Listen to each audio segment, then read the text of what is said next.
like Italy or like France or like Spain, will simply not have money to pay the pensions that are promised.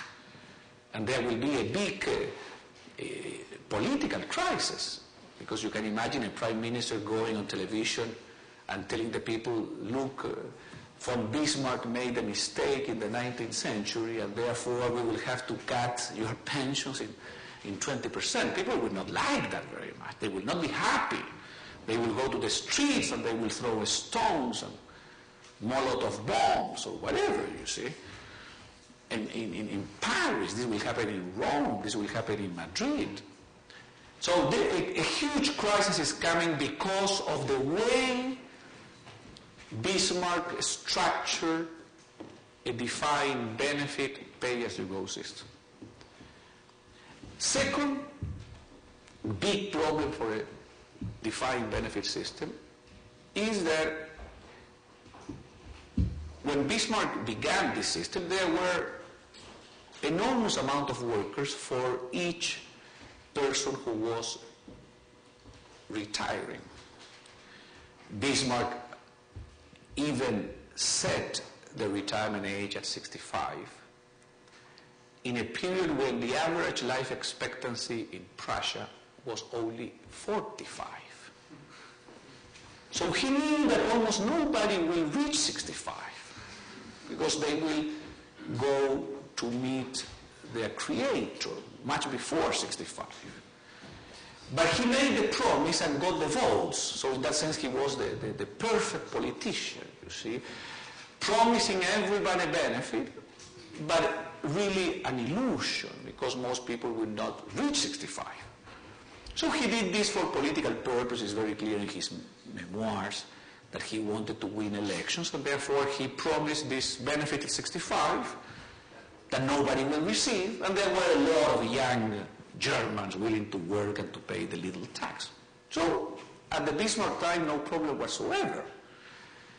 But a lot of politicians do things in the short run without envisioning what will happen in 10, 20, 50, 100 years.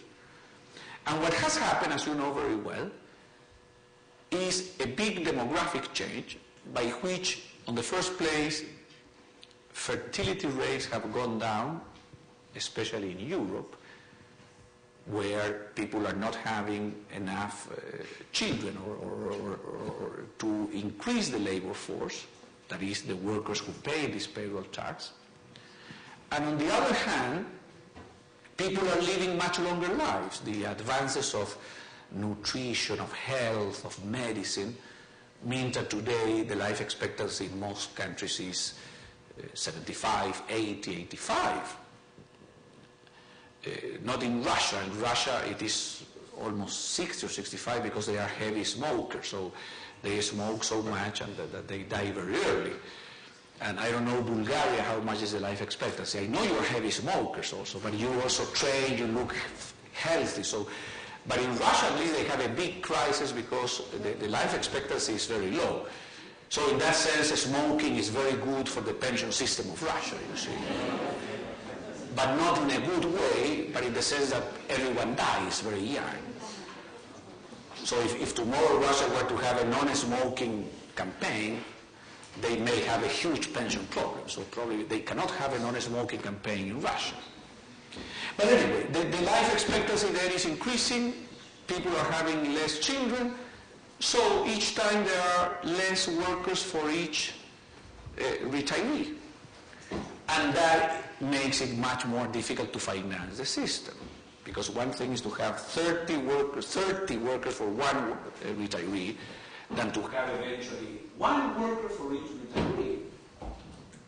When the situation arrives where there is one worker for each retiree, and if we assume that both have the same level of income or want to have the same level of income, it means that every worker will become a slave, having to pay half its wage to finance a retiree. I remember there was recently a German journalist who was joking with this because Germany is today something like 2.5 to each retiree, but is moving toward one worker to one retiree in 2050, for example. So this journalist said, well, maybe in 2050, the German parliament can pass a law, eliminate the Social Security Administration and a lot of jobs and a lot of bureaucrats, and simply say that every German worker is half a slave to every German retiree, and every month should go and give him directly 0.5% of the wage. So the worker at the end of the month is paid 1,000 euros, and he goes the next day and hands someone else 500 euros. That is similar to slavery. You see, you have to finance the poor old person who may be someone related to your family or not at all. That is the problem then with this pay-as-you-go system. You see, it's a very serious problem. It's a structural problem. It's not a problem that can be solved by a government of the left or the right, or by a politician who is more nice or who is less nice. This is not a problem, you see, that can be solved in that way. This is a structural problem with these two extraordinary serious flaws. The first one, that it generates a deficit by definition, sooner or later, because everyone maximizes the benefit, minimize the contribution. And second, that human behavior is aggravated strongly by the fact that people are having less children and at the same time are living longer lives. That is demographics, and basically public policy cannot change demographic. So my prediction, and I have been saying this for the last 30 years, and I have been right up to now, is that every state pay-as-you-go system of the world will go bankrupt someday. Now, some of them have already gone bankrupt, like in Argentina, for example, in several Latin American countries, they are already bankrupt, and the presidents have had to reduce the pensions of the people. And in some cases, there was one Argentinian president who had to do that, regrettably.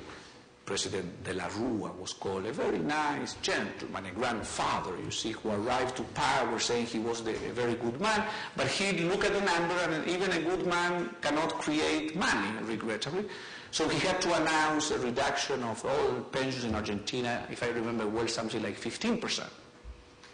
And a week later, he had to abandon the presidential palace, fired by the people in the street. So he abandoned it, but not by a car. He had to flew in helicopter out, see, because he could not simply go in the streets, because there were 300,000 people in the streets willing to kill him, even though he was not guilty.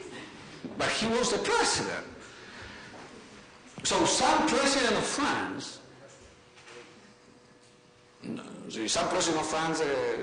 can marry Carla Bruni, but some other president of France will be less lucky and will have to announce to the French that their pension will be reduced in 10, 20, 30%.